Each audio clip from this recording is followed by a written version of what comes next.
Hello there, guys. Welcome back to Younes Talks Football. I hope all of you are doing well. Oh boy, oh boy, oh boy. For the first time in this transfer window, and we're only 3 days into the transfer window, right? It's only day 3. But I am moved. I am moved. Are we finally raising the bar a little bit around here? I'd like to think so, right? Finally. It only took 3 years. Bloody hell. Anyway, we're about to get into all of it. Make sure you stick till the end. Brand new second channel video was posted yesterday, so make sure you go there. There's going to be episode 2 to the Football Live Simulator that is coming imminently, so make sure you're going to be there as well. Make sure you're subbed. There's brand new content on there. Let's get cracking. Let's get cracking. I saw this exclusive earlier and I was like, oh. If you remember, yesterday we mentioned about the possibility of Sanchez and Petrovic being sold. And I did say, I was like, well, if that's the case, are we getting a new goalkeeper? Well,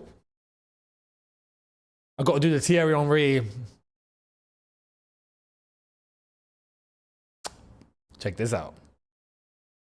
Exclusive! Chelsea approach AC Milan to sign Mike Mignolet as new goalkeeper. Mike Mignolet has still not signed new contract at the club, and Chelsea are now aware of the situation. He's always been high on Chelsea's list, with clubs in talks. Decision up to Milan. Now, we've got everyone talking about this. So here's Nizar Kinsella. Chelsea are keen on AC Milan goalkeeper Mike Mignolet, seen as a potential opportunity. Club only willing to sign a goalkeeper if they can get one of the very highest caliber. Happy to continue with Sanchez, Jorgensen, Petrovic and or Penders if it is not viable. Ben Jacobs saying Chelsea are interested in Milan goalkeeper Mike Mignolet, seen as a market opportunity due to his contractual situation at Milan, as Fabrizio is called. Original plan has always been to rank internal keepers, but Maignan viewed as too strong an opportunity not to at least explore. Chelsea still have faith in Sanchez, Jorgensen, Petrovic and Mike Penders, so are relaxed about the situation, but keen now to try for Maignan in a decision made post-season. And we have Matt Law saying Chelsea have also made a check on Maignan that could signal the summer sell of Robert Sanchez. Maignan only has 1 year remaining on his AC Milan contract, and Chelsea have made inquiries to find out the conditions of his possible signing. No offer yet. This is now what I'm finally talking about, right? When I ask for levels around here, right? When I ask for, can we start raising the bar?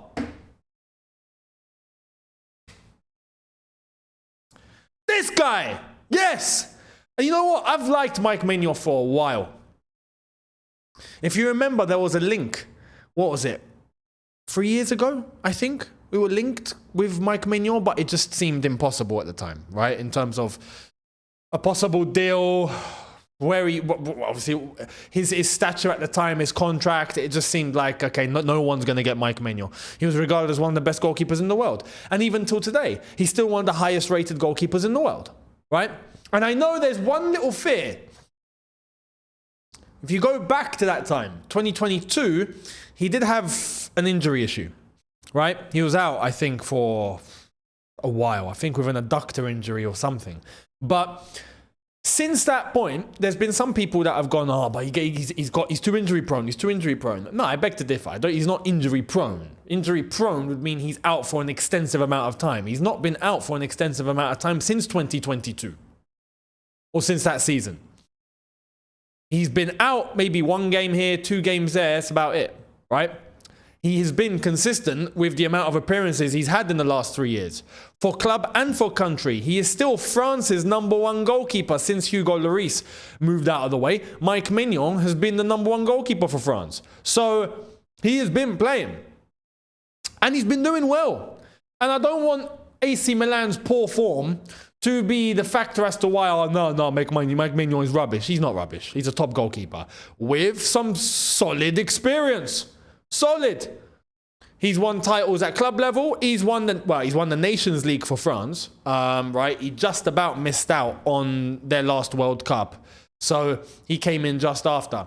Now it's a case of, actually, no, did he? No, hang on. I swear he was part of the France squad. I got to go back and watch that one. But I would have thought, oh no, maybe that was when he was injured. Maybe that was when he was injured. I need to double check. But anyway, you get the gist. You get the gist. Mike Mignolet, 29 years old, is not old, by the way. For an outfield player, you can start counting your blessings. But for a goalkeeper, 29 is young. Let's be honest here. 29 as a goalkeeper, you still have what, 7, 8, 9 years left in the tank before you even start considering I might have to retire. Goalkeepers can go until 40, no problem. They're goalkeepers. So this could be such a perfect opportunity for us to get a proper goalkeeper, please. Proper. Now, what I would do here, Mike Mignolet, keep Petrovic. The rest, thank you very... Actually, no, not the rest. I'm not going to be unfair here. Robert Sanchez... See you later. Thank you very much. But that gives us some flexibility on Mike Penders. Again, look, we keep hearing about Mike Penders, right? How great of a young goalkeeper he is. The next Courtois, so much potential, such a high ceiling. Well, okay, we can now explore that without the pressure. But Sanchez, respectfully, no. Jorgensen, even respectfully, no. Petrovic as number 2, Mike Mignolet as number 1, Mike Penders as a developmental goalkeeper. We're done. We're done. We don't... Look, sell all the rest. Yeah, sell all the rest. We don't need to have 10 goalkeepers on the book. Sell all the rest. Yeah, it's done. We can start operating as a proper football club here with a proper structure. It's amazing what Champions League football can do, isn't it? As soon as we get Champions League football, look, we're linked with Mike Mignolet as our goalkeeper. Flipping fantastic. Thank you very much. Now I have to tell you this. I don't want to put a downer. I don't want to put a downer. Because, listen, as soon as that news came out, not too long after, we got this. So, as well as asking Milan about signing Mike Mignolet, Chelsea have also inquired about Burnley's James Traford. That's from Jacob Steinberg. So, it's not Fabrizio or Ornstein or, you know, any of the Chelsea other journalists. It's, yeah, Steinberg. I did mention yesterday, right, the 2019 class of the Manchester City Academy. And yes, James Traford was in that mix. So I don't want to dismiss this as a complete lie, but I do want to say, please, can we not ruin the day? Yeah, the day has started so well. Can we not? Can we not? Can we not? Mike Mignolet is the one we need to go for here. I will be absolutely ecstatic if we got Mike Mignolet in as our number 1 goalkeeper. We would not need to look at the goalkeeping situation again. Yeah, it'll be sorted. So... can we just go in that direction, please? Thank you very much. Now, for those that are asking about his salary or is it too difficult of a deal? No, there's a reason why, and it's correctly stated. Chelsea see this as a big opportunity. Milan don't have European football, right? They finished in the mud in the season. Mike Mignolet is on 60k a week. You can go and look that up. That fits. All we got to do is double the salary. Hey, Mike Mignolet, do you want to play Champions League football? Yes. Do you want to live in London? Yeah, why not? Better than Milan? Yeah, some would say yes, some would say, well, yeah, that's a bit of a debate. But anyway, top city, when you're loaded anyway. And would you like to have double your salary? Yes. Thank you very much. Deal done. So... I would absolutely do this. Let me know your thoughts on that down below. But it's nice to see that Chelsea have been linked with a legit name here. When I talk about pedigree and raising the levels and getting some winners in, and getting some standards, this is the sort of signing I'm talking about. Mike Mignolet is one of them. I'm happy to see it. I'm happy to see it. So let me know your thoughts. Now, Jadon Sancho, we have an update. And it seems like it's official. David Ornstein saying Jadon Sancho leaving Chelsea when contract ends June 30th after agreement could not be reached over personal terms for a loan to a permanent. Chelsea will pay £5 million penalty to Manchester United, 25-year-old, to explore options in England, Europe for next move. So that's basically done. We've got Fabrizio telling us the same. Sancho leaves Chelsea as there's no agreement on personal terms. Chelsea will pay £5 million penalty clause and Jadon returns to Manchester United. Story over between Sancho and Chelsea, now ready for the next move in the summer window. So, Jadon Sancho, thank you very much. See you later, basically. We need a left winger now. Is it going to be Gittins? It seems like it will be. But we'll see. We've got an update on a left winger. I will show you in a sec, which basically rules him out properly out of this whole race. A top one at that. Which is why I was saying the left winger market is a bit stinky at the moment. There's no one. There's no one. So I think Chelsea will have to end up just going for Gittins. He's the only one that I think Chelsea can logistically get or realistically get. But Sancho is leaving. Listen, I think Sancho is going to be the biggest loser here. Well, I say that. It depends. It depends. To be fair to him, because he's going to be leaving Manchester United. So he's taking one hell of a risk here. Where's he going to? Is he going back to Germany? Back to Dortmund? Maybe that's something. Maybe Dortmund go back in for Sancho to Manchester United. They tell him they tell Man United they want Sancho. We let go of Sancho. We take Gittins, and then there's the good old transfer triangle, right? As we've seen over the last few seasons. So we'll see what happens. But Sancho's leaving. On top of that, his salary. I'm not so sure who's actually going to offer him the salary that he's after. He's not going to get it at Chelsea. He's leaving Manchester United. Who is realistically going to offer him 250, 300k a week? This is where I think he might have done a little disservice to himself. I think if he had just been a little bit sensible, maybe take a little bit of a cut, stay at Chelsea, play Champions League football, raise his stakes even higher, maybe he could get a big move later. If he really wants to get big money, because it's debatable as to whether anyone's going to get that at Chelsea. But yeah, he's leaving. Now, Chelsea will be paying 5 million. We have to understand, right? It sounds bad, but it's not. Because it sounds bad because we're paying 5 million to let go of a player. That's a bit backwards. But we've not paid a loan fee yet, right? Properly. We would have had to pay 25 million to sign the player. Once and for all, but we're sending him back. You can basically count it as just the loan fee that any normal club would pay. So, yeah. Jadon Sancho leaving Chelsea. So, Chelsea are going to have to do some homework in that left wing position. I'm not so sure one left winger is enough if Sancho's leaving, because Mudryk is suspended. So, what are we going to do in that left winger situation? Even if we just get Gittins, it's not enough depth. I feel like we need two. We'll see what happens. We'll see what happens here. Let me know your thoughts on that. Sancho's leaving. Thank you very much for everything. Cheers. And good luck, I guess. What else can I say? An update on Ekitike. Let's get into it. So Chelsea are not prepared to meet Frankfurt's €100 million valuation for 22-year-old Frenchman Hugo Ekitike, but have now made a formal inquiry to his German club. Right? We also have from Ben Jacobs saying, as reported in May, Hugo Ekitike is not moving as fast as some German media reports suggest. Chelsea have Ekitike has one of several options and are looking at another striker after Liam Delap, but nothing is that advanced yet, and Frankfurt's €100 million asking price is an issue. Interesting. Very, very interesting. I think this is correct. This is correct, man. €100 million is too much. For Ekitike, it's ridiculous. Come on, what are you doing? It's Ekitike. We know we're not going in to buy flipping... Look, if Desiree Doué was valued at that now, you know? Or if you're contemplating going in for Dembele, okay. Even then, it'll be more than 100 mil, let's be honest. But you get the gist. Ekitike, Frankfurt let go of Marmoush for less. They're valuing Ekitike at €100 million. Nah, come on, get out of it.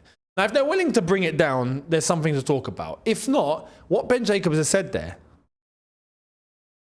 I'm going to re-quote him, right? Chelsea have Ekitike as one of several options and are looking at another striker after Liam Delap. Who? That's what I want to know. I want to know who are the options here. Right? We got Delap through the door. Okay, cool. If it's not Ekitike, or if Ekitike is on that list, we know that for a fact. Who are the other options? It's all grey. Which I gotta be honest, I kind of like that we actually don't know. I like when Chelsea used to operate in silence and then we used to just, out of the blue, just boom. Like today, Mike Mignolet, out of nowhere. No one saw that one coming. That's good. I like that. You know, it goes under the radar. That's how we used to operate. So that's cool. I want that to be more of a common thing. And I hope the club are learning in that process. But who's the next guy? Who's the other option? I don't know. We'll see. So let me know your thoughts on all of that. Now we jump to the defense. Let me show you this. So Matt Law said Chelsea are currently more interested in an opportunity involving somebody who can play on the left-hand side of defence, right? Well, there's an update on Bransweight. According to The Athletic, one of the names not being considered by Chelsea right now is Jarrad Bransweight, someone that we heard we were linked with for quite some time. I don't think that we're not considering. I'm not so sure I believe that one. But I do think there's hesitation because we would have to pay Everton in the region of 70 or 80 million for the player. That's what they want, apparently. That's a bit steep. It's a bit steep. But it's interesting to see that we want a left-sided defender. So I gotta be honest, the more as time goes on, the more I'm starting to think, is Chalobah safe? Remember the list of players that I gave you yesterday, he wasn't on there. I'd like to think Chalobah is safe. Fingers crossed. And if it is, then I hope the club are learning. Yeah, that's a good sign. It would be a good sign. I would be happy with that. But left-hand side of defence. So Badiashile is at risk here because we got Levi Colwill. Is someone coming in to compete with Levi Colwill? Which I wouldn't be against. Because Levi Colwill's not the finished article yet either. Let's be honest. Right? But he's someone that I think we're going to keep and we should. Is there going to be someone coming in to be another option in that position? Interesting. Interesting. And I do think we need a top centre-back.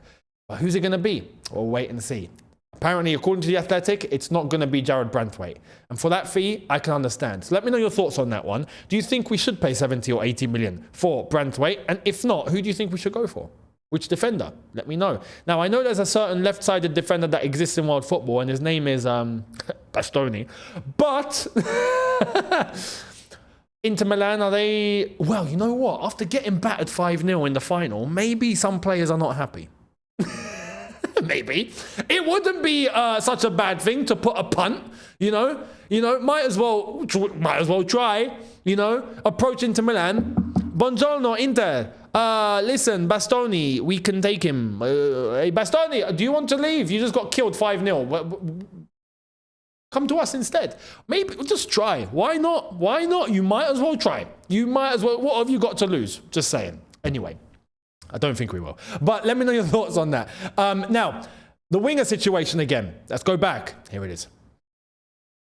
Chelsea anticipate interest in Madueke and whilst not up for sale, would listen to offers. So, that's from Matt Law. And it's like I said yesterday, it's basically been clarified here. We're not desperate for Madueke to leave, but if an offer comes in, we will consider, and I'm convinced an offer will come in, and I'll tell you where I think it's going to come from. Like I said yesterday, it's going to come from Newcastle. And I do think he'll leave. I think Newcastle will pursue. I think they will put in a decent bid, and I think we'll end up accepting. We'll see, though. We'll see. That might come later in the window. Maybe not so now. Maybe not at this present time. But down the line, in the window, I think Madueke will be leaving. But that's just my opinion. That's not me knowing anything. That's just my opinion. We'll wait and see. Now, talking about the winger situation and talking about left wing, like I said yesterday, we were going to talk about a certain player. Well, let me give you an update. This is from Ben Jacobs, and there's also, it's quoting Edu Burgos, Spanish journalist, let's get into it, about Nico Williams.